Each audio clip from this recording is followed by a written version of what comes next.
students, I'm here for the chapter 1 second poem Fire and Ice, written by Robert Frost. This poem is all about the human behavior, their willful tendency and nature, and how this will lead to the destruction of the world. There are two things, fire and ice, both are opposite in nature. Fire can burn us, and ice, it's very cold. But these two things are not as it seems here.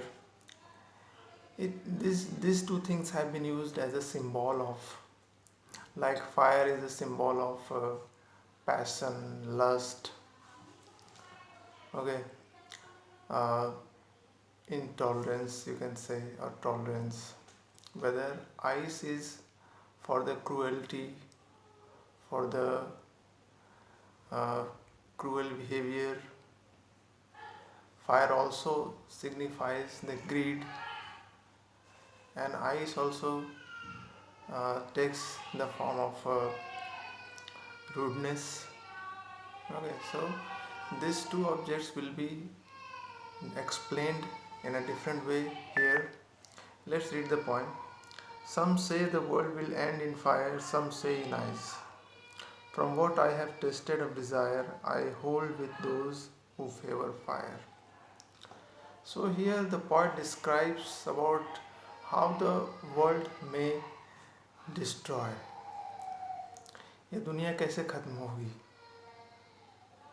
दो चीज़ों से ख़त्म हो सकती है. एक fire, ऐसा हो सकता है कि अर्थ का टेम्परेचर बहुत ज़्यादा बढ़ जाए, जैसे ग्लोबल वार्मिंग. दिन प्रतिदिन जो है कार्बन डाइऑक्साइड की मात्रा बढ़ रही है. इरेगुलर पैटर्न हो गया है रेन का, कभी भी रेनफॉल हो जा रही है, टेम्परेचर कभी भी हाई हो जा रही है. इस तरह से हो सकता है कि इस वर्ल्ड का एंड इस फायर के कारण, इस टेम्परेचर के कारण, ये ह्यूज टेम्परेचर जो है उसके कारण हो सकता है. दूसरा केस है, कुछ लोग कहते हैं कि ये हो सकता है कि अर्थ जो है फट जाए, एक्सप्लोड हो जाए, और ये पूरा जो वर्ल्ड है वो धीरे धीरे ठंडा हो जाए. इतना ठंडा हो जाए कि फिर कोई जीव जंतु, मानव यहाँ पर रहने में असमर्थ हो जाए. They won't be able to survive because of the intense cold.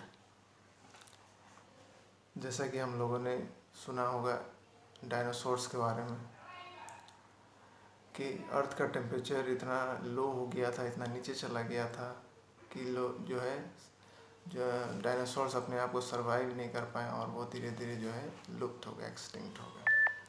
तो सम से the world will and in fire. कुछ लोग कहते हैं कि संसार जो है गर्मी की वजह से, टेम्परेचर की वजह से जो है ख़त्म हो जाएगा. सम से इन आइस. कुछ लोग कहते हैं बर्फ़ के कारण, ठंड के कारण. From what I have tested of desire I hold with those who favour fire.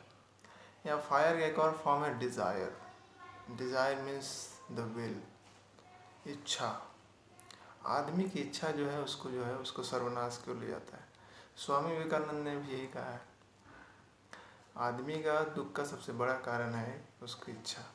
अगर आप अपनी इच्छा पर कंट्रोल करते, if you can control your desire, then everything will be under control. You won't be suffering from anything. तो writer जो है, poet जो है, वो किसके फेवर करते हैं? जो ये मानते हैं कि फायर जो है इस पूरे संसार को मिटा सकता है. फायर का मतलब है डिज़ायर है, लस्ट है, ग्रीड है, लालच है, और अधिक चाहने की जो इच्छा है वो. सेकेंड स्टेंजा है, but if it had to perish twice I think I know enough of hate to say that for destruction ice is also great and would suffice. First paragraph में, स्टेंजा कहते हैं poem में. First stanza हमने देखा कि poet जो है fire के बारे में डिस्कस कर रहे हैं कि फायर या बर्निंग या टेम्परेचर किस तरह से पूरे संसार को नष्ट कर सकती है. दूसरे स्टेंजा में ये दिखाया जा रहा है कि अगर संसार को दोबारा, पेरिस मीन्स होता है डिस्ट्रक्शन, डाई यहाँ पर लिखा हुआ है, और ट्वाइस दोबारा अगर मरना हो, दोबारा अगर नष्ट होना हो, तो हेट भी यहाँ पर जो है वो आइस को सिम्बोलाइज करता है. हेट से जो है हेट, घृणा, एक दूसरे के प्रति जो हमारा जेलसी है, घृणा है, वो भी जो है संसार का नष्ट होने का कारण हो सकता है। To say that for destruction ice is also great. Ice भी जो है, जो हेट है, जो हटरेट है, एक दूसरे के प्रति जो ईर्ष्या है, भावना है, वो भी जो है संसार को नष्ट कर सकती है। एंड वुड सफाइस, सफाइस का मतलब सफिशिएंट, ये काफ़ी है। तो ये था पॉइंट का एक्सप्लेनेशन। कुछ वर्ड मीनिंग्स है, जैसे पेरिस का मतलब डाई है, सफिस का मतलब सफिशिएंट है, डिज़ायर का मतलब विश है, और होल्ड का मतलब फेवर है, फेवर करता है। इसमें कुछ पोइटिक डिवाइसेस है, जैसे कि सिम्बोलिज्म मतलब जैसे बताया कि फायर जो है वो बता रहा है कि पैशन, लस्ट, ग्रीड आदि को सिम्बलाइज करता है। आइस यहाँ पर हटरेट, उसके बाद जो है क्रूएल्टी, कन्फ्लिक्ट, रिजिडिटी, इनसेंसिटिविटी को दिखाता है। उसी तरह उसके आगे इलिट्रेशन है, जिसमें जो सीक्वेंस में जो वर्ड्स होते हैं उसका फर्स्ट लेटर जो है वो रिपीट करता है, जैसे वर्ल्ड, विल, सम, से, फेवर, फायर, तो फर्स्ट जो लेटर है वो रिपीट हो रहा है। उसके बाद एनाफोरा, एनाफोरा का मतलब होता है जब एक ही तरह का वर्ड जो यूज़ होता है कंसेक्यूटिव लाइंस में, सम से ये फर्स्ट सेकंड लाइन में इस यूज़ किया गया है। इंजैपमेंट भी देख सकते हैं, इंजैपमेंट पहले भी बताए थे, ये रॉबर्ट फ्रॉस्ट के द्वारा लिखा गया है पोएम, क्लास 9 में हम लोग पढ़े होंगे, द रोड नॉट टेकन। ठीक है, तो इसका कुछ एक्सप्लेनेशन है। I hope you understand. If you have any problem you can comment in the comment section. Thank you.